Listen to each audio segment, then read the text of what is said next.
시작을 했지만 준비가 원래 돼야 됐을 부분들을 안 해서 그랬던 것 같습니다. 아마 직원들과 사인이 잘 안 맞았던 것 같은데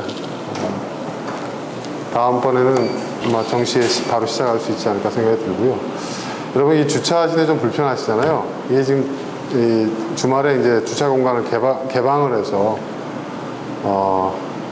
동네 주민들이 막 차를 세워놓은 거거든요. 그래서 사실은 이제 빼달라고 해야 되는데, 여러분 주차할 곳이 없으면 전화하셔가지고 여기 저 복지관입니다, 차를 좀 빼주십시오 하면 빼줍니다. 네, 그렇게 자리가 정 없을 경우는 그렇게 하시고요. 일단 지금 이 주차 타워를 쓸 수 있도록 한번 제가 조치를 할게요. 근데 주차 타워는 승용차만 들어갑니다. 네, 그거 아시고요. 그리고 이제 화장실은 여러분 이제 공사가 끝났기 때문에 6층 계단 한 층만 내려가시면 6층 사무실이 있어요. 사무실, 직원들 사무실인데 그 왼편으로 이렇게 가시면은 화장실이 있으니까 그 화장실을 이용하시면 될 것 같습니다. 자, 오늘 본문 말씀을 제가 다시 한번 읽어볼게요. 나는 이것을 이미 얻은 것도 아니며 이미 목표점에 다다른 것도 아닙니다. 그리스도 예수께서 나를 사로잡으셨으므로 나는 그것을 붙들려고 쫓아가고 있습니다. 형제자매 여러분, 나는 아직 그것을 붙들었다고 생각하지 않습니다. 내가 하는 일은 오직 한 가지입니다. 뒤에 있는 것은 잊어버리고 앞에 있는 것을 향하여 몸을 내밀면서 그리스도 예수 안에서 하나님께서 위로부터 부르신 그 부르심의 상을 받으려고 목표점을 바라보고 달려가고 있습니다. 아멘. 그 앞에 있는 에어컨 꺼도 되지 않겠어요? 그죠? 네, 끄시죠. 네. 제 목소리가 좀 더 잘 들리시죠? 네. 이 사도 바울이 도대체 무엇을 얻으려고 이렇게 지금 애를 쓰고 있나요? 그것은 이제 같은 장 10절에 나와 있습니다. 내가 바라는 것은 그리스도를 알고 그분의 부활의 능력을 깨닫고 그분의 고난에 동참하여 그분의 죽으심을 본받는 것입니다. 그리하여 나는 어떻게 해서든지 죽은 사람들 가운데서 살아나는 부활에 이르고 싶습니다. 사도 바울은 이것을 얻기를 원했어요. 근데 이것은 현재 주어진 것이 아닙니다. 그렇죠? 네. 사도 바울의 고백대로 얻은 것도 아니고 다다른 것도 아니다는 거죠. 그것을 붙잡으려고 나는 지금 쫓아가고 있다. 본인이 하고 있는 일, 그러니까 이제 이 빌립보서를 집필할 당시에 사도 바울이 하고 있는 일, 그의 삶은 어떤 삶이었냐, 그의 삶의 전부는 뭐였냐, 뒤에 것은 잊어버리고 13절 후반절이었죠. 내가 하는 것은 오직 한 가지입니다. 뒤에 있는 것은 잊어버리고 앞에 있는 것을 향하여 몸을 내밀면서, 그러니까 앞으로 전진한다는 거죠. 예. 멈추지 않고 앞으로 계속 나아가고 있다는 것이고, 그리스도 예수 안에서 하나님께서 부르신 그 부르심의 상을 받으려고 목표를 바라보면서 나는 달려가고 있습니다. 이제 이런 얘기를 하고 있습니다. 그리고 사도 바울은 그 목표를 향해서 평생 잠시도 멈추지 않고 계속 그 목표를 향해 나아가는 그런 삶을 살았죠. 그 사도 바울에게서부터 이 그리스도인이라는 말이 이제 비롯됐다는 이야기가 있죠. 그리고 이제 기독교가 종교로서 어떤 형태를 갖추고 기독교가 태동하는 데 있어서 이 사도 바울의 영향력은 굉장히 지대했습니다. 사도 바울이 얻고자 했던 것을 얻었을까요? 여러분 어떻게 생각하십니까?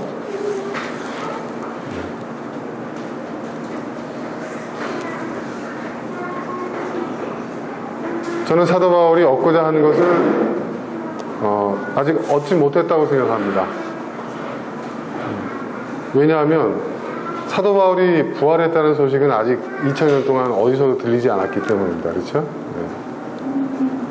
그럼 사도 바울은 실패한 것일까요? 그러면 어떻게 생각하십니까? 죽은 지 2000년 가까이 지났는데도 사도 바울이 부활했다는 소식은 어디서도 들리질 않아요. 사도 바울 실패한 겁니까?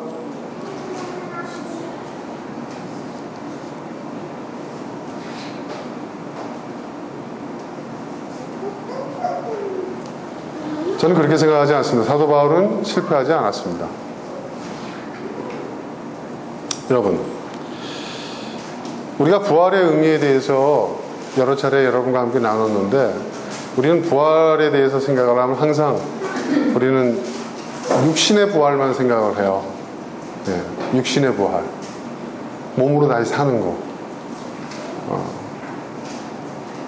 근데 성경에서 말하고 있는 이 부활의 의미가 꼭 몸으로 다시 사는 것만을 의미하는 것일까?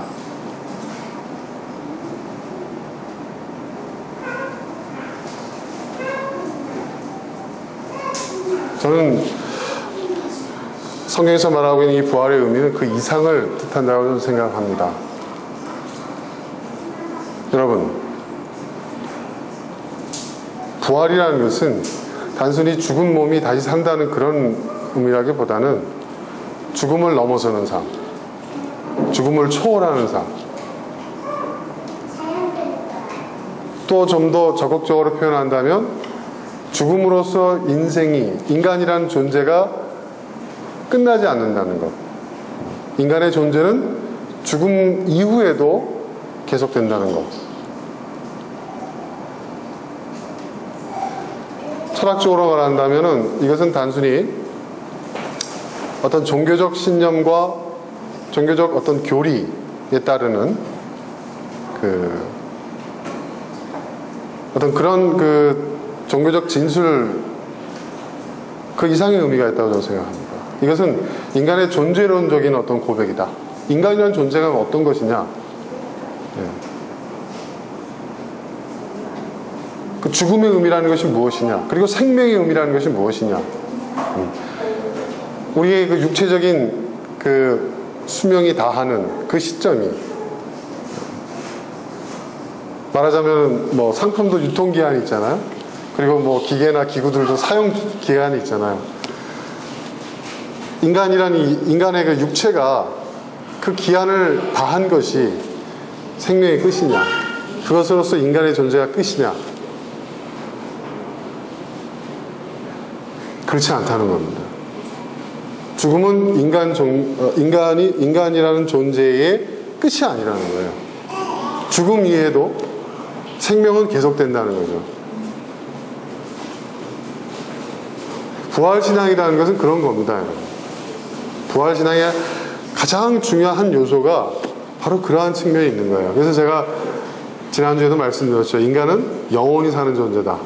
인간의 생명은 인간만의 것이 아니고, 그랬죠, 제가.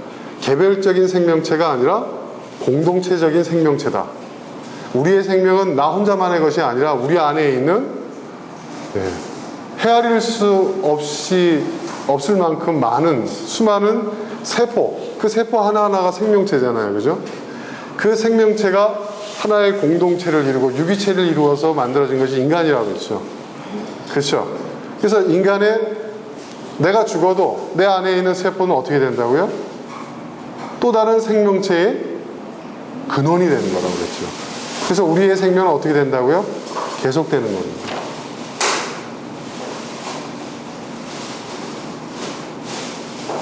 제가 언젠가 말씀드렸지만 저희 그 본가 진주에 가면 그 남강에 그 대나무 숲이 엄청납니다. 보신 적 있어요, 여러분? 어마어마한 대나무 숲이 있어요. 그런데 옛날에 그 지진이 나면 어른들이 어디로 피하라고 그러냐면 대나무 숲으로 피하라고 합니다. 왜 그런지 아세요? 대나무가요, 그 뿌리가 다 얽혀 있어요. 지진이 나면 그 뿌리가 촘촘히 땅 밑에서, 다른 나무들은 어떻게 됩니까? 뿌리가 하나씩 각 개별적으로 이렇게 있잖아요. 그래서 지진이 나면 나무도 쓰러집니다. 근데 대나무 숲 안으로 들어가면 안전하다는 거예요. 그 수천 수만 그루의 대나무가 서로 얽혀 있다는 거예요. 근데 더 놀라운 사실은 나중에 제가 이제 고등학교 가서 생물 시간에 이제 선생님한테 들었는데, 이 대나무가요 하나의 존재랍니다. 우리가 생각할 땐 대나무가 각각 여러분 자라니까, 그 줄기가 자라니까 대나무 한 그루, 두 그루, 세 그루 이렇게 우리는 생각하잖아요. 그렇지 않답니다. 대나무는요 하나에서 시작이 됩니다. 한 개의 뿌리에서 수많은 줄기가 올라, 여러분 풀을 생각하시면 되는 거예요. 네. 잡초들, 그죠? 그러니까 그 거대한 대나무 숲이요 사실은 하나의 대나무라는 거예요. 신기하지 않습니까? 인간의 생명도 그렇다는 거예요. 인간의 생명. 여러분, 우리의 그 자식들, 옛날부터 여러분 이 인간은 본능적으로 이 대를 잇는, 그러니까 다음 때 내 자식, 이 집착이 강해요. 근데 여러분 그 집착이 말입니다, 그 인류학자들의 얘기에 의하면 그것이 뭐냐면 그 종족을 번식을 시키고 종족을 보존하려고 하는 인간의 그 욕구는 본원적인 욕구인데요, 그게 사실은요 자아 확장의 욕구라는 겁니다. 왜냐하면 우리의 유전자가 그대로 자식들한테 물려지잖아요. 그죠? 그 자식의 출처는 나예요. 그렇죠? 엄마 아빠란 말이에요. 그리고 나의 유전자를 이 아이들이 물려받아요. 그것은 뭐냐면 나의 존재가 연장되는 거예요. 이해되십니까, 여러분? 그러니까 여러분, 모든 인류는 아담, 성경에서 그렇죠, 아담의 죄가 전 인류의 죄다. 아니 아담 그 개별적인 존재인가, 아담이 저지른 죄가 왜 인간의 죄입니까? 인간 전체의 죄가 될 수 있습니까? 라는 그런 의문을 여러분 한 번쯤 가졌을 거예요. 그렇죠? 그런데요, 이거를 개별적인 차원에서 우리가 보지 말고 하나의 단일 사건으로서 이걸 바라보지 말고 인간이란 존재, 이 공동체적 존재로서 이렇게 바라보면요, 한 사람의 죄가 모두의 죄와 동일하다는 성경의 말씀이 이해가 될 수 있습니다. 그러니까 공동체적 책임이 있다는 거예요. 그래서 아간의 범죄, 여러분 한 사람, 그 아간이 저지른 그 한 사람의 그 범죄가 이스라엘 공동체 전체의 범죄로 취급되잖아요. 그것은 그 사람 때문에 모든 사람이 피해를 봤다, 이런 차원이 아니라 인간이라는 존재가 어떤 존재인가를 얘기해주고 있는 거예요. 인간은 공동체적 존재, 이건 사회적인 의미만 있는 게 아니에요. 한 개인의 생명도 마찬가지라는 거죠. 인간은 공동체적 유기체적 생명체라는 거죠. 그런 의미에서 보면요, 인간은 영원히 사는 존재입니다. 인간은. 우리는 생각하기에 자의식, 여러분도 그죠? 자의식이 없는데 어떻게 영원히 사는, 그건 의미 없지 않습니까? 이렇게 얘기할지 모르겠어요. 근데 여러분, 더 중요한 게 있어요. 여러분, 이 자의식이라는 것도요, 결국 세포의 활동의 결과입니다. 뇌세포 활동의 결과예요. 이거는요, 내 생각이 아니에요. 내 머릿속에 있는 내 의식과 감정을 지배하고 있는 통제하고 있는 내 뇌 신경세포들이 활동한 결과란 말이에요. 이해되세요, 여러분? 그러니까 이건 나 혼자만의 생각이 아니에요. 내 안에 있는, 그죠? 내 안에 있는 수많은 생명들이 도출해내는 생각이라는 얘기예요. 이해되시죠? 그러니까 나의 생각도 내 개인의 생각이 아니라 나라는 공동체적 생명체를 구성하고 있는 수조 개의 세포들이 만들어 놓은 생각이라는 거예요. 이렇게 보면 여러분 굉장히 놀라운 존재입니다, 인간은. 그렇죠? 굉장히 놀라운 존재예요. 그러니까 인간의 생명은 또 다른 생명으로 이어져 나가는 겁니다. 그래서 우리는 육체적인 우리의 수명이 다한다 하더라도 그거로 끝나는 게 아니라 우리는 영원한 존재인 거예요.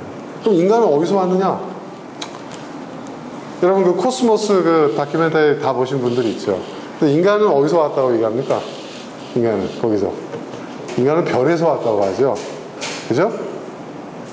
이게 무슨 소리야? 그 별에서 온 그대냐? 뭐 이렇게 생각할 수 있는데, 왜냐하면 인간을 구성하고 있는 모든 물질은 뭐냐면 별이 탄생하고 파괴되고 그 우주의 먼지, 그렇죠? 그것이 물질의 기초 분자들이잖아요. 인간을 구성하고 있는 모든 물질, 세계에 존재하고 있는, 이 세상에 존재하고 있는 모든 무기물은요, 결국은 바로 이 별에서 온 거예요. 별의 먼지. 별이 탄생하고 성장하고 팽창하고 사멸하는 그 과정 속에서 발생하는 그 우주의 먼지가 모든 우리 존재하는 모든 무기체, 유기체의 가장 기본적인 구성 요소라는 거죠. 그건 성경의 말씀도 부합하는 내용이에요. 그래서 그 학자들이 얘기하고 있는 내용들이 그렇잖아요. 우주학자들이 얘기하고 있는 것이. 우주는 끊임없이 순환된다. 그러니까 어떤 한 개의 별이 있으면 그 별이 사멸하더라도 그 사멸된 그 우주의 먼지가 또 뭉쳐서 또 다른 별을 이룬다는 거예요. 지구도 마찬가지예요. 여러분, 지구도. 어떤 사람은 그 하나님의 창조론에 맞지 않습니다 얘기하는데 저는 그렇게 생각하지 않아요. 제가 말씀드렸잖아요. 우리가 창조론을 이해하는데 가장 중요한 키워드가 첫째 날, 둘째 날, 셋째 날 그 욤이라는 단어라. 그 욤은 24시간을 얘기하는 게 아니다. 그죠? 왜냐하면 그 욤이 첫째 날, 둘째 날이라는 표현 자체가 해와 달을 짓기 이전에 이미 쓰여진 단어거든요. 그죠? 그게 24시간이라고 한다면 그게 부합되지 않게 맞지 않는 거예요. 욤은 뭐예요? 기간을, 어떤 기간인지 몰라요. 시작과 끝을 알리는, 언젠가는 시작되었고 언젠가는 끝나는 장구한 어떤 기간, 헤아릴 수 없는 그 기간을 의미하는 거예요. 그 기간 동안에 하나님께서 이 우주를 만드신 거예요. 그러니까 여러분, 알 수 없는 거예요. 그죠? 그 첫째 날, 둘째 날이라는 것이 과연 얼마만 시간인지를 알 수가 없는 거예요. 그리고 진화도, 인간의 진화도 하나님이 창조하신 창조의 과정이라고 볼 수 있다고 그랬죠. 그렇게 된다고 한다면 현대 과학과 기독교는 적어도 창조론에 있어서는 모순이 없습니다.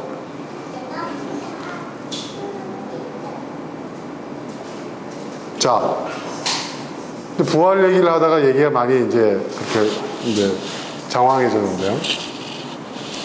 중요한 것은 그겁니다. 여러분, 사도 바울은 이것을 위해서 모든 것을 포기했다는 거예요. 자기의 목표를 위해서. 근데 그 목표는 뭐예요? 당장 얻을 수 있는 게 아니에요. 그렇죠? 그것은 먼 미래에 이루어지는 일들이에요. 그죠? 그것이 육체적인 부활이든 아니면 인간이 죽음을 넘어서서 영원한 존재로 살아갈 수 있는 그런 가치 있고 의미 있는 그러한 존재가 되어지는 그런 삶을 추구했던, 그것은 당장 주어지는 게 아니라 미래에 이루어지는 것이죠. 사도 바울은 그걸 소망했고 그 소망한 것을 위해서 자신의 전부를 거기에 걸었다는 거예요. 여러분 한번 생각해 보십시오. 사도 바울이 어떤 사람입니까? 성경에서 말하고 있는 사도 바울은 어떤 사람이죠? 유대인 중에 유대인이에요. 그죠? 바리새인이라고 그랬어요. 그러니까 혈통적으로도 보더라도 이 사람은 신분이 다른 거예요. 네. 신분이 다른 겁니다. 진짜 유대인 중에 진성 유대인. 네. 진짜 유대인. 사회적 신분이 다른 사람입니다. 게다가 이 사람은 부자였어요. 그죠? 경제적인 여유가 있던 사람이었어요. 바리새인이었고, 또 게다가 가말리엘의 문화생이었어요. 그 당시 그 유대교의 최대의 학자, 유대 최대의 학자가 누구냐면 가말리엘이었거든요. 가말리엘의 제자였어요. 말하자면 최고의 학벌을 갖고 있는 사람이라는 거죠. 젊은 나이에, 그래서 아마 의회에도 참여를 했던 것 같아요. 게다가 이 사람은 또 뭐가 있었죠? 로마 시민권을 갖고 있었어요. 로마 시민권. 뭐 그게 대단해요. 로마에 사는 사람 다 로마 시민권을 갖고 있는 거 아닌가요? 그렇지 않습니다, 여러분. 로마 시민권 아무나 가질 수 있는 게 아닙니다. 네. 그 당대에 바울이 살던 그 시대에 여러분 로마 시민권을 갖고 있는 사람이 얼마나 됐을 것 같습니까? 전 세계에 로마 제국 내에. 로마 제국이 어마어마한 나라잖아요. 근데 전 세계에 로마 시민권을 갖고 있는 사람은 10만 명이 안 됐다고 합니다. 그 당시에 로마 시민이 몇 만이었는 줄 아십니까, 여러분? 한 100만 정도 됐을 거라고 얘기합니다. 그 로마 제국이 지배하고 있던 그 땅의 그 넓이를 한번 생각해 보세요. 거기 살고 있는 사람들을 한번 생각해 보세요. 그 10만 명 중에 한 명이에요. 그러니까 대단한 특권이죠. 그러니까 로마 시민권을 갖고 있는 사람은 황제의 동의가 없이는 재판할 수도 없는 거예요. 그래가지고 이 사도 바울이 선교 활동하다가 붙잡혔는데, 시민권을 갖고 있다 나는. 그러니까 나는 황제의 황제에게 심판을 받겠다. 그 주장을 하지 않습니까? 그래서 로마로 보내지잖아요. 그죠? 그러니까 사도 바울은 여러분 대단한 그 당시로서 유대인, 그러니까 피정복민이었던 그 피정복 국가였잖아요. 유대 나라가. 그 피정복민이었던 그 유대인 가운데서 가장 성공한, 사회적으로도 성공한 그런 사람이었어요. 근데 그 사람이 그 모든 것들을 다 포기하고, 과연 그가 추구했던 것이 그가 갖고 있었던 것들을 다 포기할 만한 것이었는가?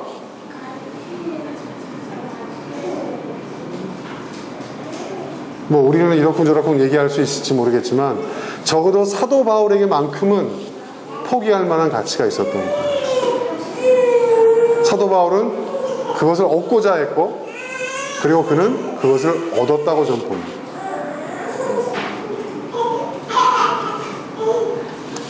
그런데 그런 삶을 산 사람은 사도 바울만 있는 게 아니에요. 성경을 보면요, 그런 사람들이 너무나 많아요.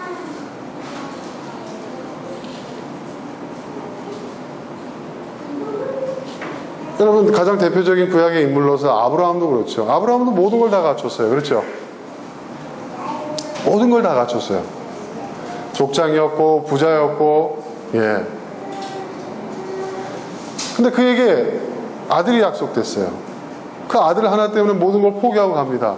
근데 아들이라는 것이 어떤 의미라고 그랬죠? 단순히 내 피부치, 내 자식, 내 후손, 내 상속자, 그런 의미만 있는 게 아니라고 그랬죠? 아들이 없다는 것은 그 시적을 중심으로 한 족장 시대에 아들이 없다는 것은 뭐예요? 미래가 없다는 거거든요. 미래가 없는 거예요. 미래가. 근데 그걸 얻고자 해서 본토 친척 아비 집을 떠나서 전혀 낯선 땅으로 떠나갑니다. 그리고 거기서 온갖 고초를 다 겪어요. 그런데 나중에 어떤 일까지 벌어집니까, 여러분? 그토록 원했던 자식을 얻었는데 그 자식도 포기하잖아요. 그렇죠? 하나님께 바치려고 하지 않습니까? 그럼 아브라함은 뭘 얻고자 했던 것일까요?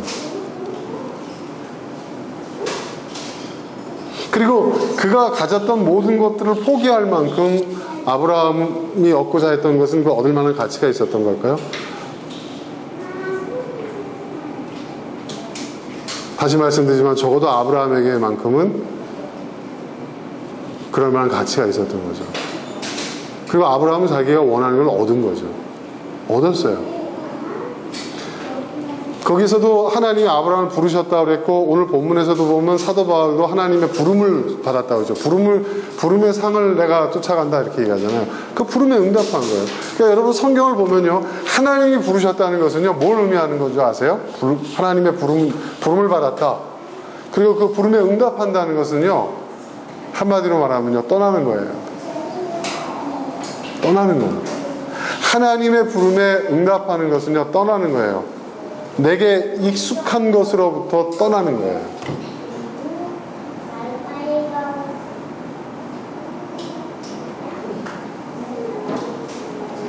최근에 제가 아주 재미있는 다큐멘터리를 봤어요. 여러분도 보셨는지 모르겠어요. 여러분 KBS에서 한 건데, 돌연변이의 역사인가? 그 다큐멘터리 보셨어요? 네? 그 책으로도 나와 있는데 책은 제가 잘 못 봤고 다큐멘터리를 봤어요. 근데 정말 재미있더라고요. 그 인류의 그 역사, 그러니까 인류의 역사가 단순히 진화론으로만 풀 수 없는 그 진화의 과정이라는 것은 결국은 돌연변이의 출현에 의한 것이었고, 그 돌연변이가 어떻게 출현하게 되었는가, 그 과정을 이제 추적하는 그 과정인데, 저는 그걸 보면서 굉장히 큰 감명을 받았어요. 아까 차에 오면서도 제가 딸하고도 제가 좀 그런 얘기를 좀 했는데, 여러분, 그 최초의 인류가 어디서 살았죠? 어디서 살았습니까? 에덴이요, 이렇게 얘기하시는 분도 있을 수 있겠는데, 근데 에덴이 어딘지 모르잖아요, 지금. 그렇죠? 그렇죠? 뭐 티그리스강, 유프라테스강 어쩌고저쩌고 얘기를 하는데, 그거는 그 옛날 지명이고, 그리고 성경대로 따지더라도 대홍수가 일어나고 난 다음에는 어디가 어딘지 알 수가 없어요, 그 지명이. 그러니까 에덴이 아프리카일 수도 있습니다, 여러분. 예, 그게 전혀 성경과 위배되는 게 아니에요. 최초의 인류가 출현한 것이 아프리카인 것은 여러분 다 아실 거예요. 예, 사실입니다. 그런데 아프리카에만 인류가 살았으면요, 여러분 어떻게 됐을까요? 우리는 지금도 아프리카에서 살고 있어야 돼요. 그렇죠? 그런데 인류는요, 전 세계에 흩어져 살고 있어요. 그렇죠? 이것은 무엇을 말하느냐 하면 인류가 이동을 했다는 거예요. 이동을. 참 놀라운 사실이죠. 인류가 이동을 했다는 거예요. 우리가 생각하기에, 아니, 사람은 정착 생활을 하지 않나요? 이런 생각을 여러분 할 수가 있어요. 근데 인간이 정착 생활을 한 게 얼마나 됐을 것 같아요? 만 년 정도밖에 안 됐습니다. 농사를 시작하면서. 여러분, 인류의 역사가 600만 년입니다. 600만 년. 원생 인류부터 시작해서 600만 년입니다. 예? 그 600만 년의 역사 가운데서요, 정착 생활을 한 건 딱 2만 년밖에 안 됩니다. 그리고 인류가 농사를 짓기 시작한 것도 1만 년밖에 안 됐어요. 농사가 어디서 시작됐어요? 저 중국 윈난성에서 시작됐어요. 그 이전에 농사를 못 졌어요. 그럼 인류가 재밌는 게 뭐냐면, 인류가 그러면 곡식을 먹기 시작한 지는 얼마나 됐을까? 얼마나 됐을 것 같습니까, 여러분? 우리는 지금 주식이 곡식이잖아요. 근데 인류의 역사가 600만 년인데, 인류가 곡식을 먹기 시작한 것은요, 2만 년밖에 안 됐습니다. 놀랍죠? 놀랍죠, 여러분? 곡식을 채집해서 먹기 시작한 거예요. 그러다가 채집하다 보니까 이거 농사를 지을 수 있겠네 해가지고 농사를 짓기 시작한 것이 1만 년밖에 안 돼요.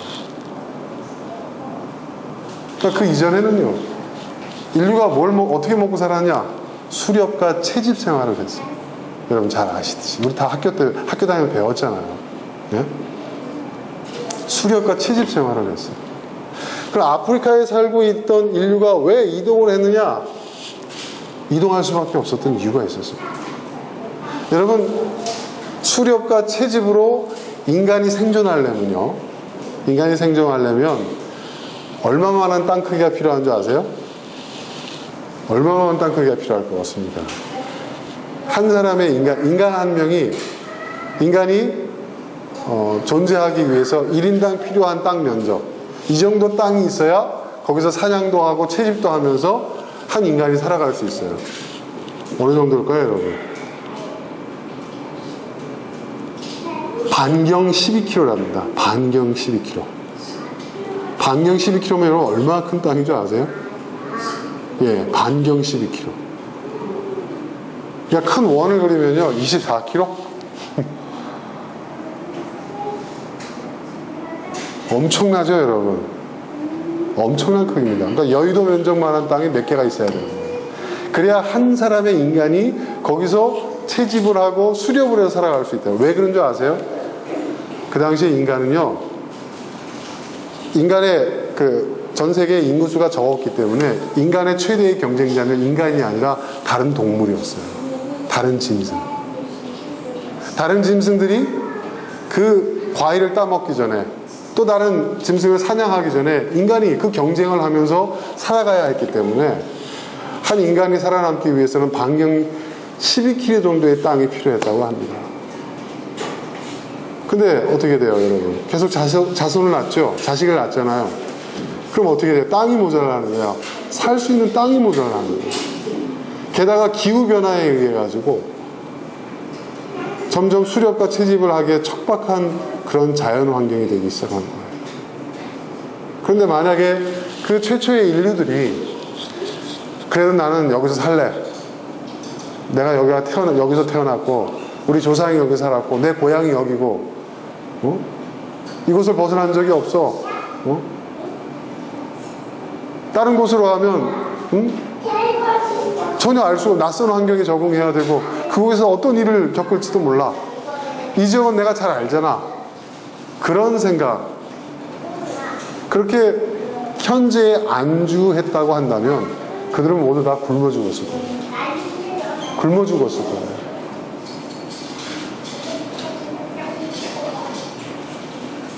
그러니까 지금 우리 가정이 4인이거든요. 우리가 가족이 4명이에요. 그럼 땅이 얼마나 필요합니까, 여러분?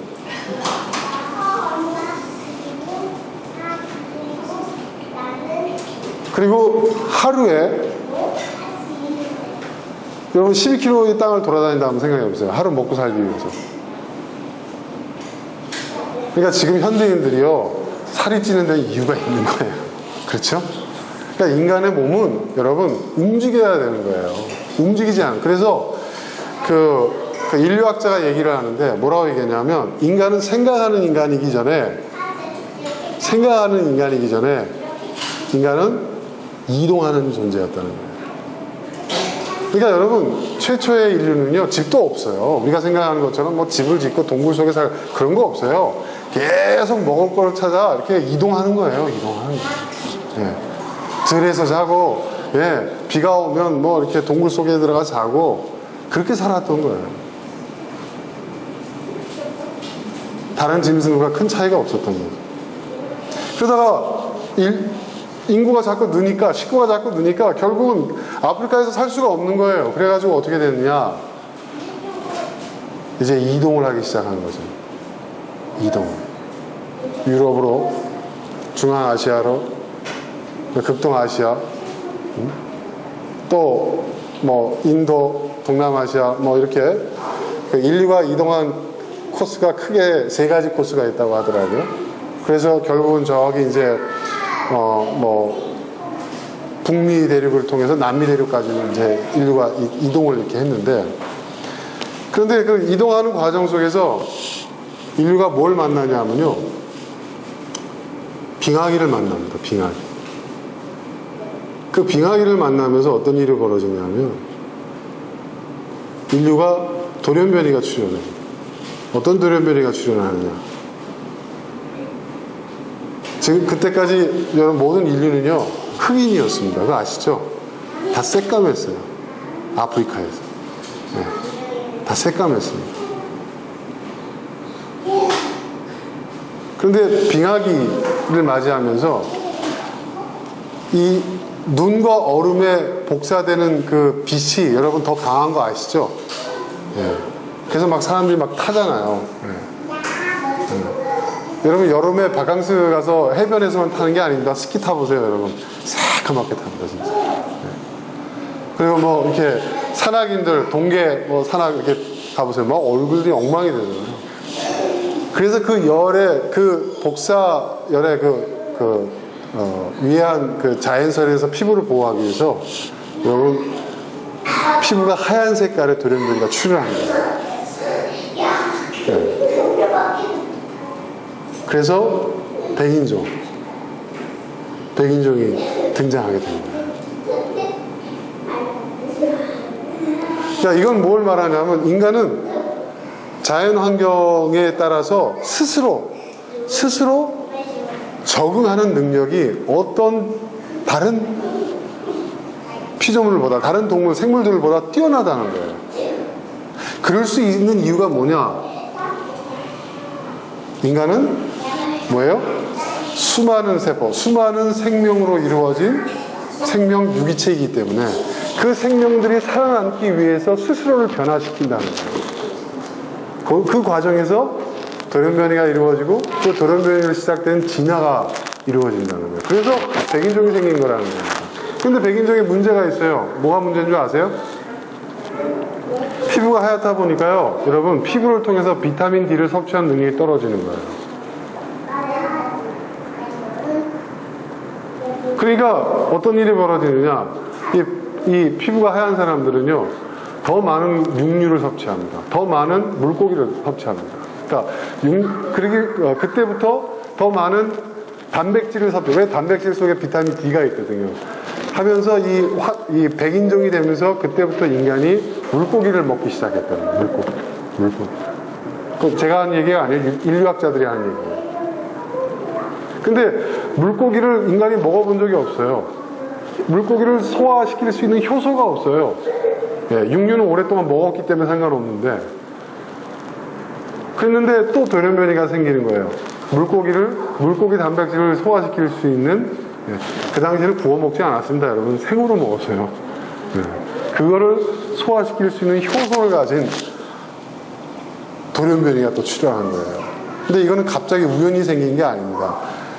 수많은 세월 동안, 수만 년의 세월 동안에 인간이라는 유기체적 생명 공동체가 스스로 그 안에서 그 능력을 만들어내고 그 능력을 스스로 적응할 수 있는 그러한 그 노력을 기울인 결과라는 거죠. 그러니까 우연히 돌연변이가 출현한 게 아니라는 거예요. 그 생존이라는 거예요.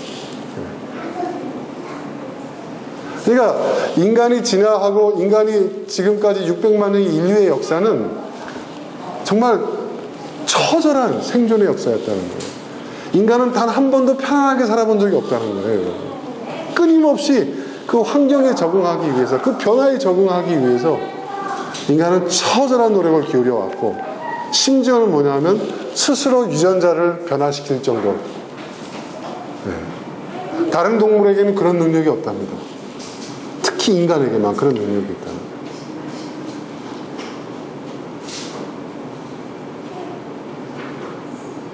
근데 빙하기가 몇 번 왔잖아요, 여러분. 빙하기가.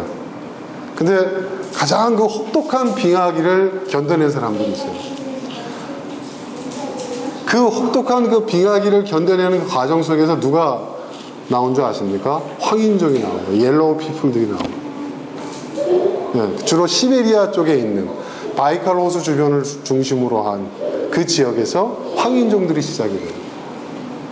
황인종들의 특징이 뭡니까? 피부가 노란 것도 노란 거지만 얼굴에 그 특징이 있잖아요. 네? 눈이 작아요. 눈이 작습니다. 네. 그리고 몸에 털이 없어요. 많지 않아요. 그렇죠? 털이 없어요. 그리고 광대뼈가 툭 튀어나왔어요. 네? 그렇죠? 그런 신체적인 특징이 여러분 왜 생긴 건 줄 아십니까? 그 추위에 견디기 위해서는. 우리가 생각할 때 우리가 털이 많아야 된다고 생각하잖아요. 그렇지 않아요. 그렇지 않다. 네. 그 추위, 오히려 그 엄청난 그 혹독한 추위 속에서 털이 나는 세포들이 다 죽어버린 거예요. 네. 그리고 이 광대뼈는 뭐냐? 코는 낮고. 네. 왜? 추우면 어떻게 됩니까? 여러분, 제가 동상을 걸려서 그러는데 동상이 제일 먼저 어디로 오는가? 코로 옵니다. 코. 호흡을 하니까 찬 공기. 그리고 이 광대뼈가 나온 것은 뭐예요? 찬바람을 막기 위해서. 눈이 왜 작아진지 아십니까? 눈에도 눈이 얼거든요. 왜냐하면 눈 안이 여러분 액체로 되어 있는 거 아시잖아요. 그런 신체적 특징을 가진 돌연변이 나타난 거예요. 그게 황인종입니다. 그리고 그 황인종은요, 그 어마어마한, 그러니까 몽골리안이라고도 얘기하는데, 그 어마어마한 혹독한 그 자연을 견뎌낸 존재이거든요. 그래서 황인종들이요, 여러분, 적응력이 뛰어나는 거예요. 어딜 가도 살아요. 어딜 가도. 네. 그래서 여러분, 전 세계에 퍼져 있는 몽골리안들, 여러분, 저 아메리카 인디안도 몽골리안이죠? 그죠? 남미에 있는 잉카 그쪽에 있는 그 원주민들은 다 몽골리안이에요. 전 세계에 퍼져 사는 거예요. 놀랍지 않습니까, 여러분? 그런데 이 몽골리안들이요, 살아남기 위해서 어떤 일을 하냐면 가축을 최초로 키운 사람들이 몽골리안들입니다. 갑자기 이게 지금 설교 시간인가 역사 시간인가. 근데 이거 굉장히 오늘 말씀과 아주 연관되어 있는 거예요. 제가 하고자 하는 건 역사를 통해서 제가 성경 말씀이 맞다는 걸 입증하는 거예요. 왜냐하면 이 사람들은요 너무 추우니까, 여러분 어떻습니까? 동물을 잡아먹으면 어떻게 돼요? 너무 추운데 먹을 게 없어지는 거예요. 그러니까 어떻게 하면 동물을 키운 거예요. 키워서 최초로 목축을 이룬 민족이 바로 이 황인종, 몽골리안들이에요. 그래서 키워서 고기를 먹고, 또 가장 주된 목적이 뭐냐 하면요, 여러분, 젖을 얻기 위해서입니다. 동물의 젖. 동물의 젖. 재미있는 여담인데, 여러분, 그 몽골이 전 세계를 지배했잖아요. 징기스칸이요. 역사상 가장 큰 대륙을 지배한 나라는요, 여러분, 로마도 아니고요, 알렉산더 대왕도 아니에요, 여러분. 징기스칸입니다. 징기스칸은 어떻습니까? 예? 아시아 끝에서부터 시작해서요. 그렇죠? 우리나라까지 다 지배했으니까요. 그죠? 아시아 끝에서부터 유럽 끝까지 지배한 나라입니다.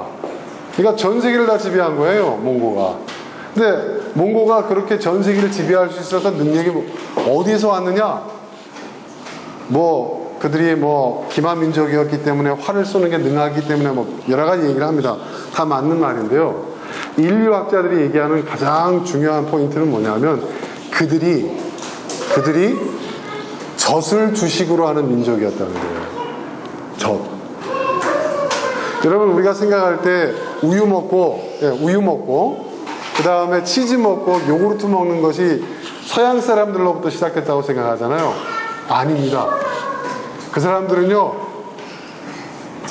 오히려 그거는 몽골이 유럽을 지배하면서 우유를 먹는 거, 치즈를 만드는 거, 요구르트로 만드는 것을 몽골 사람들이 유럽에 전해준 거예요. 놀랍지 않습니까? 네, 우리 처음 하셨죠, 여러분? 저도 처음 알았습니다. 그 전까지는요, 그 사람들이 그렇게 우유 먹고 치즈 먹고 그렇게 하지는 않았죠. 몽골 사람들이, 몽골이 유럽을 지배하면서, 그러니까 몽골이 지배하는 나라에 그런 식문화가 전해진 거예요. 근데 이게 왜 중요하냐면요, 쌀을 주식으로 하는 사람들은요, 어떻게 돼요? 농사를 짓는데 어떻게 됩니까? 시간이 오래 걸려요. 그리고 그거를 음식으로 해 먹는데 많은 시간이 걸리잖아요. 그렇죠? 그런데 이 유목민인 몽골족은요, 이 사람들 말젓을 먹잖아요. 말을 타고 다니면서 수시로 말젓을 짜가지고요, 마시고, 그 다음에 그걸 굳혀가지고 치즈를 먹는 거예요. 에너지 면에서도 이 동물의 그 젖이 고칼로리에다가 고단백질이기 때문에 곡식을 먹는 사람하고 전쟁을 했을 때 체력적으로도요, 비교가 안 된다는 거예요. 근데 재밌는 게 뭐냐 하면, 바로 이 우유를 먹는, 이 동물의 젖을 먹는 그러한 그 인간의 능력이 원래 선천적인 능력이 아니었다는 거예요. 인간은 인간의 젖을 먹을 때에만, 인간의 젖, 그러니까 인간도 포유류니까요. 인간의 젖을 먹을 때만 그 어머니의 젖을 소화할 수 있는 효소가 생기고, 그리고 그 효소가요, 나이가 들면요, 사라져요. 근데 다른 짐승의 젖을 먹을 수 있는 그 인간에게 그 소화할 수 있는 효소가 인간에게 없었대요. 그런데 혹독한 그 빙하기를 지나면서 인간이 살아야 되니까, 그래서 동물을, 가축을 그러니까 식량을 그 보존하는 차원에서 가축을 키우면서 가축의 고기를 먹고 또 가축의 젖을 먹는 그 과정 속에서, 그 처절한 생존의 과정 속에서 짐승의 젖을 소화해낼 수 있는 효소가 생겼다는 거예요. 여러분, 이게 놀랍지 않습니까? 인간에게 선천적으로 없는 능력이 생겼다는 거예요. 이게 우리에게 뭘 의미하는지를 여러분 잘 생각해 봐야 됩니다. 그래서요, 전 세계에서, 그러니까 우리가 사실 여러분, 순수 혈통이라는 건 없습니다. 인종적으로 다 뒤섞여 있어요. 우리도 북방계, 남방계 얘기하고 있는데, 북방계, 남방계도 섞여 있는 거고요. 유전적으로. 그리고 우리가 서양 사람 유전자도 갖고 있고, 동양 사람 유전자도 갖고 있고, 다 섞여 있는 겁니다. 그런데 전 세계에서요, 여러분, 그 동물의 젖을 소화해낼 수 있는 효소를 갖고 있는 사람이 200명당 1명씩 있대요. 200명당 1명. 여러분 가운데서 난 우유나 뭐 이런 거 먹어도 전혀 문제 없다고 생각하는 사람 손 들어보세요. 전혀 문제 없는 사람이 있어요. 손 들어보세요. 그러니까 큰 문제 없이 그냥 나 소화해낸다. 한 분. 나는 그거 먹었다 하면 배탈 난다. 손 들어보세요. 네.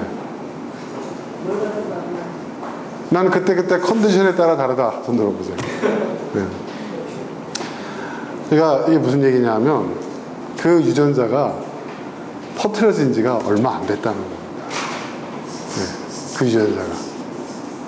근데 유럽 사람들이 우유를 잘 먹잖아요. 치즈 잘 먹잖아요. 왜 그런 줄 아세요? 유럽 사람에게 놀랍게도요, 몽골리안의 유전자가 상당히 많답니다. 특히 소화기관 쪽에. 네. 겉으로 봤을 때는 전혀 몽골리안 것도 생기지 않았는데, 그죠? 근데 소화기관 쪽에 유전자가 상당히 많답니다. 근데 그 능력도 결국 뭐냐? 인간이 그 혹독한 환경 속에서 생존해 나가는 그 과정 속에서 스스로 그러한 능력을, 적응하는 능력을 키웠다는 거예요. 그 진화의 과정, 그 유전의 과정은 수만 년에 걸친 과정이죠. 그러니까 여러분, 이 말은 무슨 얘기냐면 인간이라는 존재는요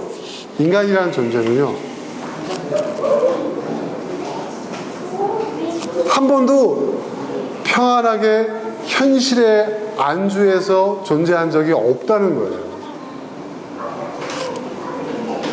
인간은 끊임없이 이동하고 새로운 미래를 향해서, 내가 희망하고 내가 꿈꾸는 미래를 향해서 움직였고 또 생존을 위해서도 움직인 존재였다는 거죠. 그래서 그랬기 때문에 인류가 전 세계에 퍼져나가 살 수 있었다. 그리고 지금 우리가 갖고 있는 이 모든 능력들, 우리가 유전적으로 우리가 받은 모든 것은 하나의 지도인 거예요. 역사책인 거예요. 인류가 아프리카에서 시작된 인류가 지금까지 살아온 그 600만 년의 그 과정의 모든 그 DNA 역사와 그 지도가 나에게 다 기록되어 있는 거예요. 그러니까 인간은요, 단순한 존재가 아닌 거예요. 그러니까 여러분, 우리가 생각하는 것처럼 안주하고 한가스에 편안하게 살고 갑돌이와 갑순이가 만나서 오래오래 행복하게 살았더래요. 이것이 여러분, 인류 전체의 역사의 그 과정 속에서 볼 때 잠시 잠깐에 지나지 않는, 길어봐야 1만 년밖에 안 되는 그 시절에 있었다는 거예요. 그런데 여러분, 과연 우리가 생각할 때 여러분 어떻게 생각하십니까? 그런 그 과정을 통해서 여러분 어떻게 생각이 돼요? 그 농경사회가 되어지면서 농사를 짓고 그러면서 인구가 막 늘어나고, 그 인구가 늘어나기 때문에 공동체를 이루고 사회를 이루고 국가를 이루고 문화가 발달하고 문명이 발달했어요. 근데 그 다음부터 어떤 일이 벌어진 줄 아세요? 어떤 일이 벌어진 줄 아세요? 그렇게 해서 우리는 편안하게 안주하게 사는 거겠죠. 그런데 어떤 문제가 생기느냐? 그 인구 밀도가 높아지면서 농경사회가 되면서 도시를 이루고 마을을 이루고 안주하는 사회를 이루면서 인류에게 어떤 문제가 생긴 줄 아세요? 그 전에 없던 문제였어요. 그 전에는 뭐냐? 이 농경 문화가, 농경사회를 이루기 전에는요, 인류의 최대의 과제는 뭐였냐면 여러분, 생존이었어요. 생존. 근데 생존의 문제가 딱 해결되니까 어떤 문제가 생긴 줄 아십니까? 그러니까 농사를 지으면서, 농경사회를 이루면서 정주 문화, 한 곳에 오랫동안 머물러 사는 그러한 사회를 이루고 문화를 이루면서 인류에게 어떤 문제가 생겼느냐? 경쟁이라는 문제가 생기기 시작했어요. 경쟁.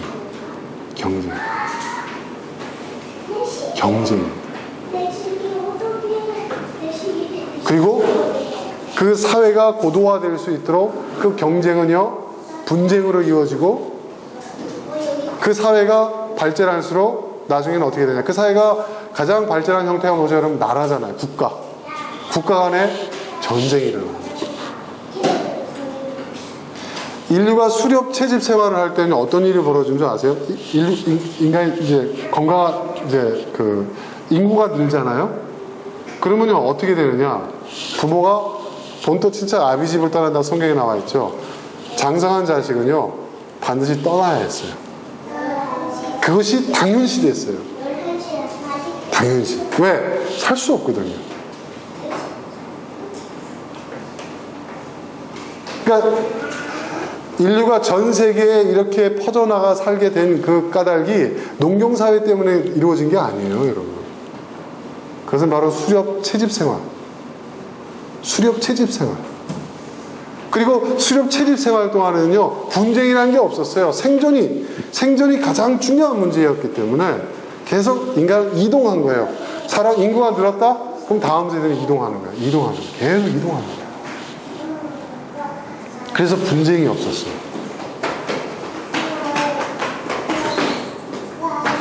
다른 짐승과의 경쟁은 있었을지 모르겠지만 인간 간의 경쟁은 없었어요. 그런데 농경사회를 이루고 우리가 편안하게 생각하는 그러한 어떤 그 정주문화, 도시를 만들고 마을을 만들고, 예?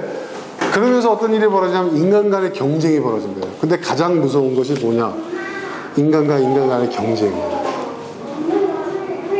여러분, 우리가 시기심, 질투, 경쟁심, 우리가 다른 동물한테 그런 걸 느끼나요? 응? 아, 저 개가 나보다 더 잘 먹어. 응? 저 개가 나보다 더 이쁜 것 같아. 응? 그런 걸 느끼나요, 여러분? 인간은 인간에게 그걸 느끼거든요. 그러면서 사실은 여러분, 인간의 모든 불행이 어디서 시작되느냐? 그러니까 인간이 생존의 문제를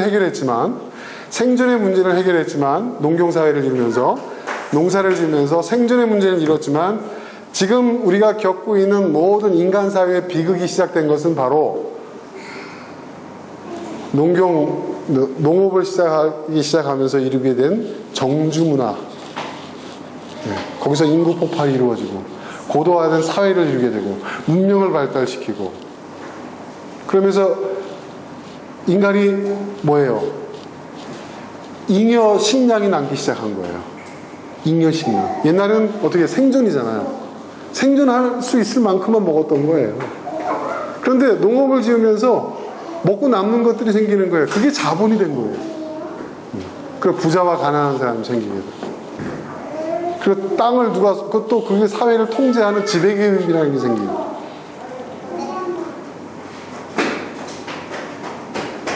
그리고 그 농경문화가 발달되면서 그 농경문화에 의한 잉여 자본에 의해서 발생한 것이 산업사회고 그 산업사회가 지금 오늘날 우리 현대사회까지 오게 된 거예요.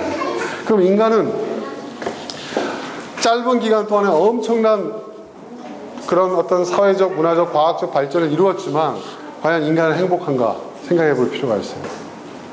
인간은 행복한가? 그럼 여러분은 어떻습니까? 여러분 행복하십니까? 그런 사회를 살아가고 있는 우리가 과연 행복한 사람일까요? 여러분, 나는 더 많이 갖지 못했기 때문에 불행할 뿐이지 우리가 살고 있는 사회가 난 나쁘다고 생각되지 않아요. 여러분 그렇게 생각할 수 있습니다. 뭐 제가 나쁘다고 얘기하는 건 아니니까. 그런데 여러분, 지금 우리가요, 한 세기 전의 사람들보다요, 얼마나 잘 사는 줄 아십니까? 인류는요, 600만 년의 인류의 역사 가운데서요, 생존의 문제를 고민한 것이요, 1만 년을 제외하고요, 그 대부분의 시간이 생존의 문제를 고민했던 시간이었다는 거예요. 생존의 문제.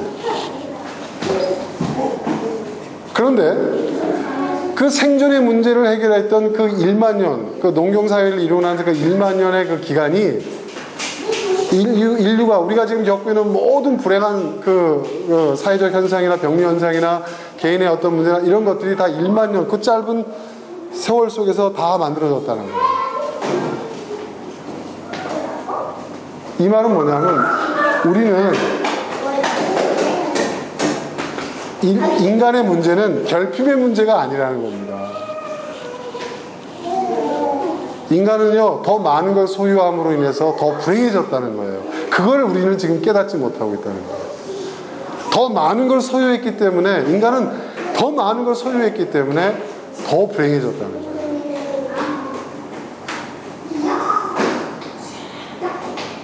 가진 것이 나를 불행하게 하는 원인이다.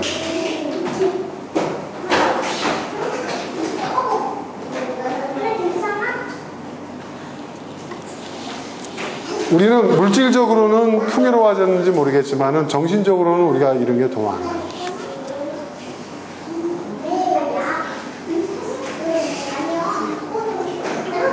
정신적으로.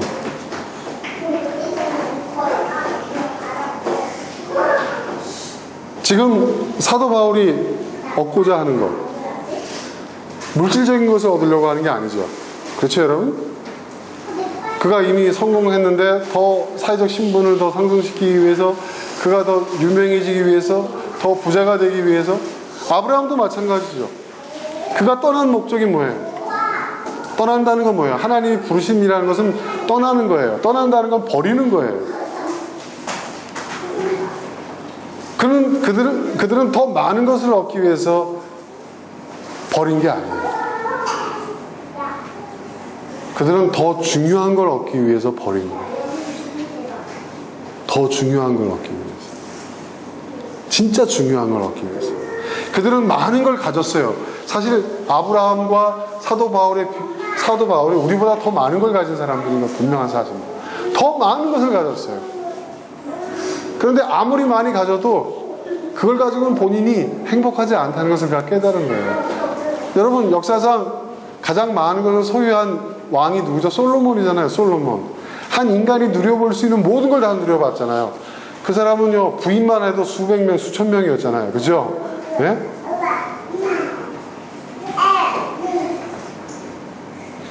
한 인간이 가질 수 있는 것, 그 한계를 넘어서는 것을 다 누려본 솔로몬이 마지막에 뭐라고 그랬죠? 헛되고 헛되다 모든 것이 헛되다.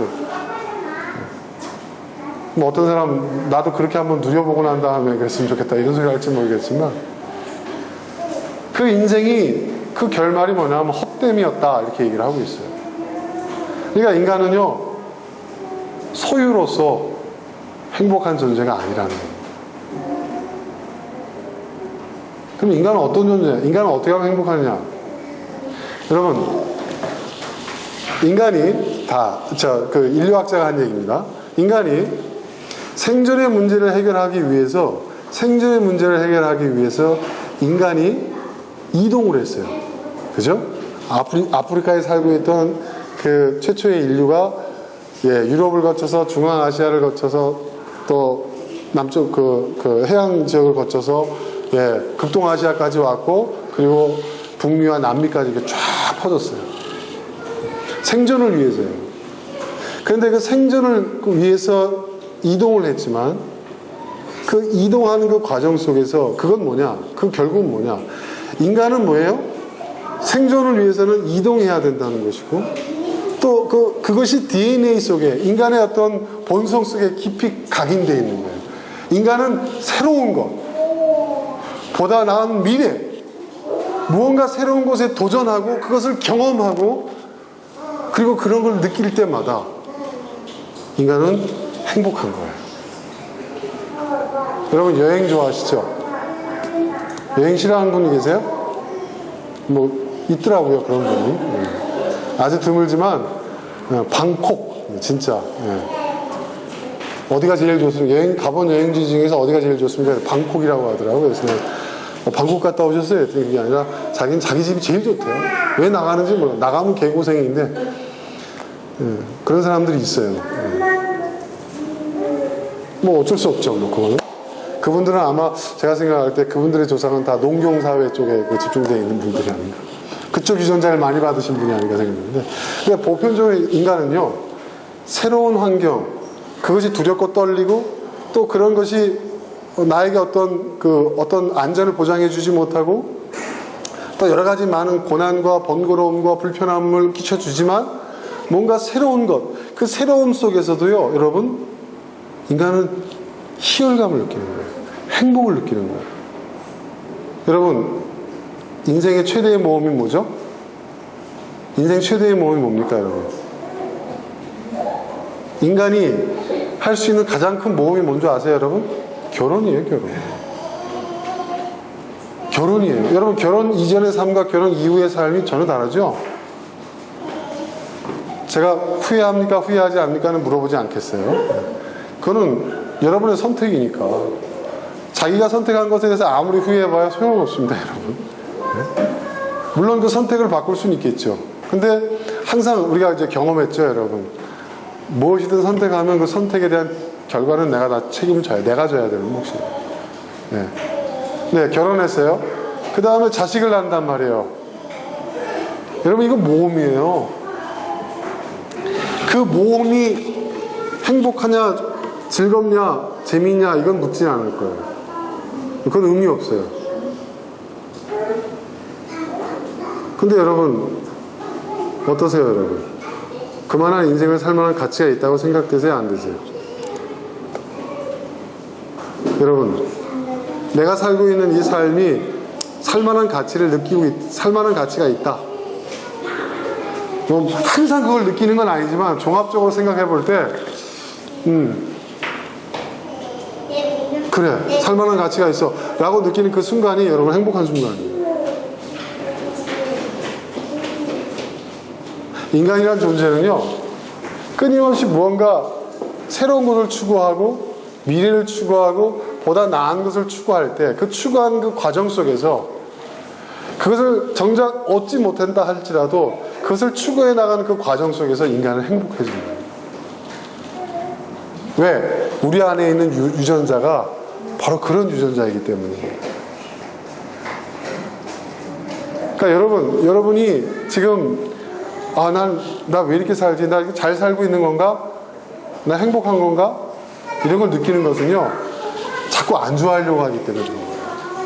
자꾸 안주하려고 하면 할수록 여러분은 나 지금 제대로 살고 있나? 이런 생각을 느낄 거예요. 그런데 뭔가 새로운 일에 끊임없이 도전하고 그것을 향해서 분주히 나아가는 사람은요, 그런 걸 느낄 겨를도 없어요. 저는요, 아브라함이 굉장히 행복했을 거라고 생각합니다. 저는 사도 바울이 굉장히 행복했을 거라고 생각합니다. 그러니까 여러분, 새로운 곳에 도전해 보세요. 시도해 보세요. 저는 그게 우리의 삶을, 내가 살아있다는, 내가 그래도 의미 있고 가치 있는 삶을 살고 있다는 것을 느끼게 해주는 그런 존재가 될 수 있는 길이라고 저는 생각합니다. 그것은 인류가 600만 년을 살아오는 그 삶의 방식 속에서 우리 안에 축적되어 있는, 우리의 DNA로 축적되어 있는, 우리의 본성적으로 축적되어 있는 삶의 방식이라는 거예요. 인간이 600만 년이라는 그 역사 속에서 살아온 그 삶의 방식이 바로 그거예요. 그게 우리 안에 있는 거예요. 그래서 그렇다고 해서 제가 지금 옛날 그 서부 개척 시대처럼 역마차 뿌려가지고 막 이렇게 여기저기 떠돌이 생활을 하라, 그런 얘기가 아니라 뭔가 새로운 것에 끊임없이 도전해보라는 거예요. 안주하려고 하지 말고, 그러니까 소유하는 데 관심을 갖기보다는 뭔가 새로운 것들을 이루어가고 새로운 것들을 추구하는, 그리고 보다 나은 미래를 향하는. 사도 바울도 결국 그거예요, 여러분. 그가 말하는 부활이라는 것, 그가 말하는 예수 그리스도를 안다는 것도 결국 그거 하잖아요. 그게 무언가를 소유하는 것이 아니잖아요. 물질적인 개념이 아니잖아요. 여러분, 물질적인 만족, 그건 잠시 잠깐이에요. 제가 최근에, 요즘 제가 이제 다큐멘터리를 저는 굉장히 좋아하거든요. TV 다큐멘터리 같은 거 열심히 봅니다. 근데 여성 보디빌더에 대한 그 다큐멘터리가 나왔어요. 나이가 60이 다 되신 분이에요. 올해 58살 되신 분인데 허리가 안 좋아가지고 바디빌딩을 시작을 했어요, 여자가. 그런데 지금 이 허리 안 좋은 거 여러 가지 성인병 다 낳고 혈압도 떨어지고 당뇨병 다 낳고, 그럴 뿐만 아니라 지금 국가대표가 돼가지고요, 아시안 게임을 준비하고 계세요. 최고령 여성 보디빌더예요. 더 놀라운 건요, 그분이 목사님 사모님이라는 거예요. 남편 직업이 뭐예요? 목사님이라는 거예요. 대전에서 목회하시는 목사님이시더라고요. 근데 그분의 그 삶을 보면서 제가 가장 중요한 게 그거죠. 처음에는 건강하기 위해서 자기는 하루 종일 이제 집에만 있었고 교회만 있었다는 거예요. 네. 그리고 그냥 그 삶에 충실했다는 거예요. 네. 근데 막 이 디스크가 오고 당뇨가 오고 이러고 막 몸이 엉망이 되고 그래서 이대로는 안 되겠다 해서 바디빌딩을 한다고 했을 때 처음에는 에어로빅을 했는데 누가 권하더라는 거예요. 바디빌딩 하면 이렇게 그 근육량이 늘어나면서 건강해진다. 의사가 권해서 그걸 했는데 나중에 막 근육이 나오고 몸이 건강해지고 근데 거기에 관심 갖고 거기서 재미를 느낀다는 거예요. 너무 즐겁다는 거예요. 그랬더니 남편이 처음에 반대하고 시어머니가 반대하고 교인들이 다 반대하고 여러분 어떻게 생각합니까? 저기 오사나 사모가 바디빌딩 뭐 이러고 다니까 어떻게 생각합니까? TV 나와가지고 막 이런다고. 네? 근데 그분은 그걸 선택한 거예요. 근데 그걸 왜 하느냐? 금메달 따기 위해서? 그건 하나의 목표라는 거예요. 그게 아니에요. 새로운 삶을 도전했고 그런 새로운 삶을 도전해 나가는 그 과정 속에서 그분은 행복한 거예요. 본인이 행복해지니까 건강은 덤일 뿐만 아니라 이분이 행복 바이러스를 퍼뜨리는 거예요. 그래가지고 이분이 어떻게 하느냐, 교회에서 아픈 사람이 있으면 몽땅 다 체육관 끌고 가 운동을 시키는 거예요. 운동. 네. 그래서 목사님이 지금 뭡니까 교회에 문화센터를 짓는데 그 문화센터가 체육관으로 지으려고 하는 거예요. 그리고 목사님도 같이 따라다니면서 운동해요. 바디빌딩을. 그래서 아마추어 대회에 나가겠다는 거예요. 저는 그걸 보면서 아니 뭐 별난 사람도 다 있네. 그리고 지나갈 수 있지만 거기 굉장히 중요한 원리가 있는 거예요. 저는 지금 행복에 대해서 얘기하는 겁니다. 하나님은 여러분이 행복해지길 원하세요. 그럼 행복이라는 게 뭐냐? 사도 바울? 여러분 얼마나 많은 고난이 있었어요. 얼마나 많은 것을 잃었어요. 그가 갖고 있는 거, 그가 버린 게 얼마나 많습니까? 많은 사람은 그걸 얻고자 하는데 그는 그걸 버렸어요. 그리고 얼마나 많은 시련과 고난이 있었어요. 근데 중요한 건 뭐냐면 사도 바울이나 또 동일한 삶을 살았던 앞서 살았던 아브라함이나 그 둘은 행복했다는 거예요. 그들이 뭐예요? 억지로 버린 게 아니에요. 억지로 빼앗긴 게 아니에요. 그들이 버렸어요. 그들이 스스로가 포기한 거예요. 그들이 얻고자 하는 것을. 그 얻고자 하는 것을 완전히 얻지는 못했지만 그 얻고자 하는 그 과정 속에서 그들이 많은 것을 소유했을 때보다 더 행복했다는 거예요. 그리고 사도 바울은요, 저는 그래요. 사도 바울은 어떻습니까? 그는 부활을 얻고자 했다고 했죠? 저는 부활을 얻었다고 생각해요. 왜? 사도 바울이 언제적 사람입니까, 여러분? 거의 2000년 전 사람이에요. 그런데 지금도 그의 이름이 기억되고 있어요. 그의 정신이 이어져 오고 있어요. 그의 교훈이 아직도 남아있어요. 그리고 기독교의 역사가 계속되는 한, 인류의 역사가 계속되는 한 사도 바울이라는 이름, 아브라함이라는 이름은 영원히 기억될 거예요. 그 사람들 죽었습니까? 살았습니까? 여러분? 그 사람들은 지금도 살아있습니다. 그렇죠, 여러분? 사도 바울은 부활을 얻었습니까? 얻지 못했습니까? 얻었습니다. 바로 그런 삶을 얻고자 그는 그렇게 살았던 거예요. 그래서 자신의 삶을 자기가 얻고자 하는 것을 위해서 뒤의 것은 잊어버리고 앞에 있는 것을 향해서 나는 계속 끊임없이 나아갑니다. 지금 여러분 뭐예요?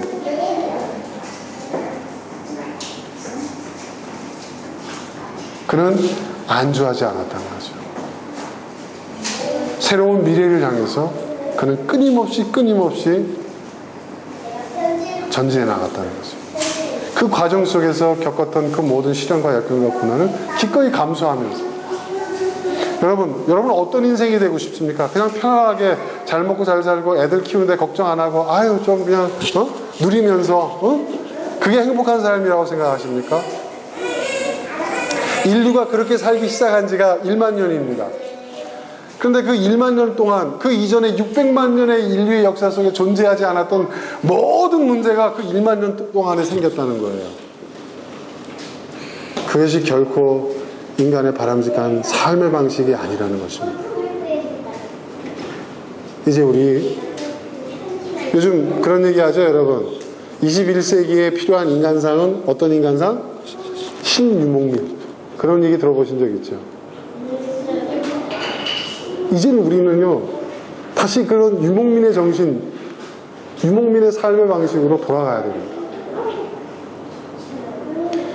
우리가 그렇게 살고 있잖아요. 그리고 여러분, 평화라는 것도 그래요. 경쟁을 통해서 평화는 이루어질 수 없어요. 그런데 여러분, 생존은요, 평화를 이룰 수가 있어요. 아까 얘기했잖아요. 인류가 끊임없이 이동을 했어요. 왜 이동을 했습니까? 땅을 빼앗으려고 한 게 아니에요. 그렇죠? 내가 여기 살 거야. 힘없는 너희들은 니네가 떠나. 이렇게 하지 않았다는 거예요. 더 이상 늘어난 식구가 살 수 없어요. 땅이 좁아요. 그럼 어떻게 돼요? 젊은 사람들이 떠난 거예요. 건강한 사람들이 떠난 거예요. 그들이 택한 것은 경쟁이 아니라 뭐예요? 새로운 도전이었다는 거죠. 모험이었다는 거죠. 여러분, 평화는 이런 거예요. 평화는요, 다 내 거야. 내가 더 많은 걸 차지할 거야. 나만 살아남을 거야. 경쟁이 아닙니다. 그러니까 인류의 역사 가운데 그 대부분이 우리가 기억하고 있는 전쟁의 역사는요, 1만 년밖에 안 되는 거예요.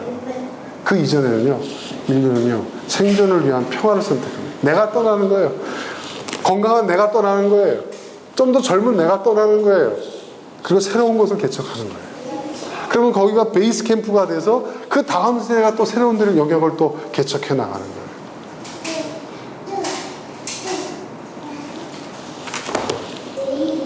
경쟁을 통해서 평화를 이룰 수가 없어요. 저는 우리 디딤돌 공동체가 어떤 교회인가? 일반적인 교회는 아니죠. 근데 우리는 어떻습니까, 여러분? 우리야말로 유목민 아닙니까? 지금까지 이 디딤돌 교회가 여러분 얼마나 많은 곳을 거쳐왔으니까, 장소적으로만 하고. 그죠? 우린 유목민이에요. 사정에 따라서. 네. 또 그렇습니다. 우리가 어때요? 사실 누가 이 건물에 누가 새들어 있는 겁니까? 아래층에 있는 사람들 새들어 있는 거 아닙니까? 그죠? 제가 여기 이사장이니까 우리가 주인이란 말이에요. 몇 개월만 쓰고 나가겠다고 했는데 지금 뭐 2년이 됐는데도 계속 지금 저렇게 쓰고 있어요. 근데 우리가 여기 있을 이유가 없거든요. 나가라고 하면 돼요. 근데 안 나가요. 우리가 나가라는 소리 안 해요. 쓰세요. 우리는 다른 시간을 쓰겠습니다. 다른 공간 쓰겠습니다.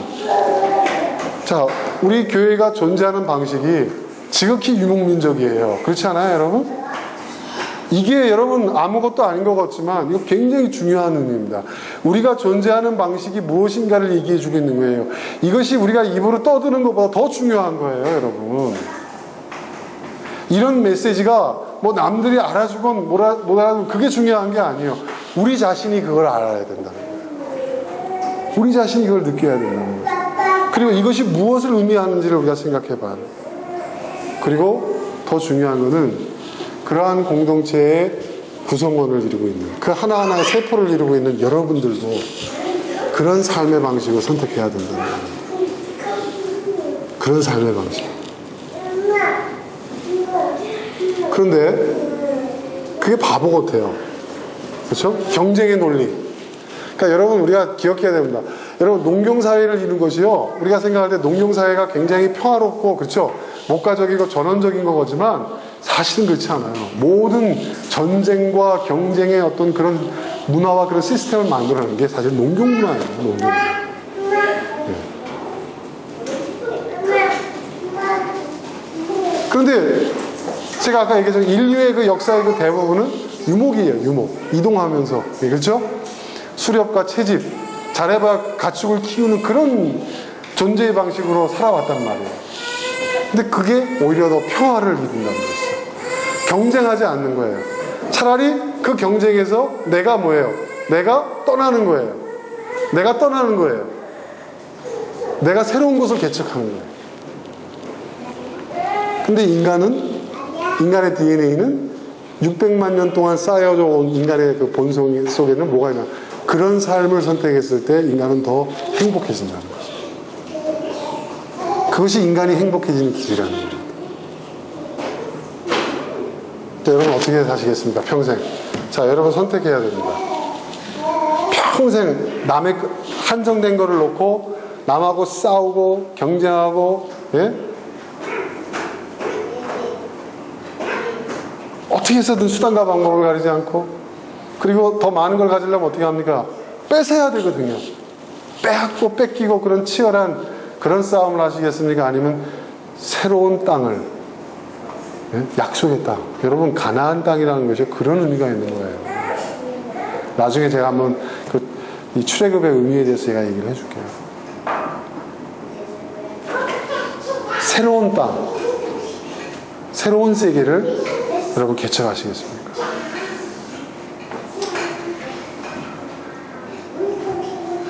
인류가 진보를 이루어온 그 과정 속에서 이건 매우 중요한 의미가 있는 겁니다.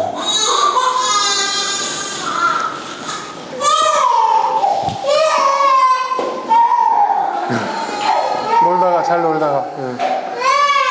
자, 이제 끝날 때가 된 모양입니다. 자, 여러분, 오늘 사도 바울이 우리에게 준 메시지가 어떤 메시지입니까? 그리고 아브라함도 마찬가지고 성경에 등장한 수많은 인물들이 하나님의 부름에 응답해서 떠난다는 것은요, 바로 그런 의미가 있는 거예요. 여러분도 하나님의 부름에 응답한다는 단순히 종교적인 의미로 교회 다닌다만 의미가 있는 게 아닙니다. 그러니까 여러분, 우리가 그 부름에 응답하는 삶을 살 수 있었으면 좋겠습니다. 자, 이 시간 우리 함께 기도하겠습니다. 오늘 말씀.